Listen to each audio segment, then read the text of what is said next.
నీవు శ్రద్ధగా పని చేస్తే ఏం చేస్తావు? ఏలుబడి చేస్తావు. సోమరుడిలాగుంటే ఎట్టి పనులు చేయడానికి తప్ప నువ్వు ఎందుకు పని చేయవు. ఎవడన్నా పిల్లలు డబ్బులు ఇవ్వడు కానీ ఏమీ అంటారు తెలుసండి? జనాలకి తెలియదు, కుర్రలందరికీ కూడా తెలియాలి. మందు వేయించడానికి డబ్బులు ఇస్తారు, చాలామంది మందుకు డబ్బులు ఇస్తారు, గంజాయికి డబ్బులు ఇస్తారు. ఏమండి సినిమా టికెట్లు కూడా ఫ్రీగా పెట్టుకుని తీసుకుని వెళ్తారు, రాజకీయ సభలకు కూడా ఫ్రీగా తీసుకెళ్తారు. కానీ పిల్ల చదువుకుంటుంది, ఒక 5 ఏళ్ళు కావాలంటే ఎవరిని ఇస్తాడా? ఎవడు? చూడండి, అదే ఆలోచించండి మీరు. అందుకనే పిల్లలు మనం ఎప్పుడు కూడా ఫ్రీగా దొరుకుతుందనో, ఎవడో ఇస్తున్నాడనో, ఎవడో పోయిస్తున్నాడనో ఆ రోజుకి మనం తాగేస్తే మరుసటి రోజుకి పిల్లలు నీకు ఎవడిస్తాడు? అందుకనే పిల్లరా, సంసారాలను కూడా తాకాట పెట్టి తాగి సోమరులు ఇంకా చెట్ల దగ్గర ఎంతోమంది ఉన్నారు.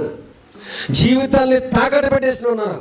భార్య తాడేంటి, ఇంట్లో ఉన్నటువంటి వస్తువులేంటి ఏమీ లేకుండా చేసేసి ఊడొస్తే గోడలు కూడా మెదలన్న వాళ్ళు ఉన్నారు. ఎందుకని ఇలా మారిపోయాడంటే వాడికి బ్రతుకు విలువ తెలియలేదు, కష్టం విలువ తెలియలేదు, సోమరుడిగా అయిపోయాడు.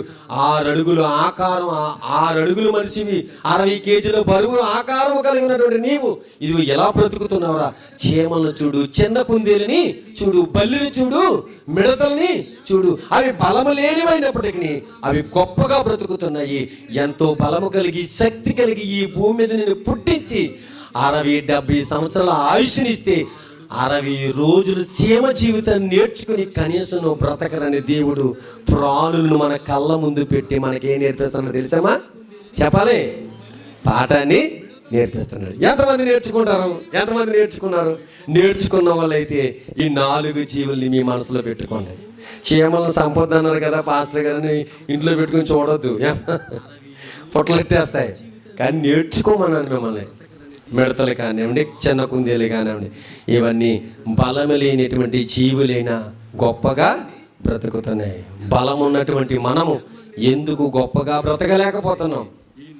యేసుక్రీస్తు ప్రభువారు ఈ భూమి మీదకు వచ్చి సోమరివాడిగా బ్రతకలేదు. పగలంతా కూడా పిల్లరా పని చేశాడు, రాత్రి అంతా కూడా ప్రార్థన చేశాడు కదా.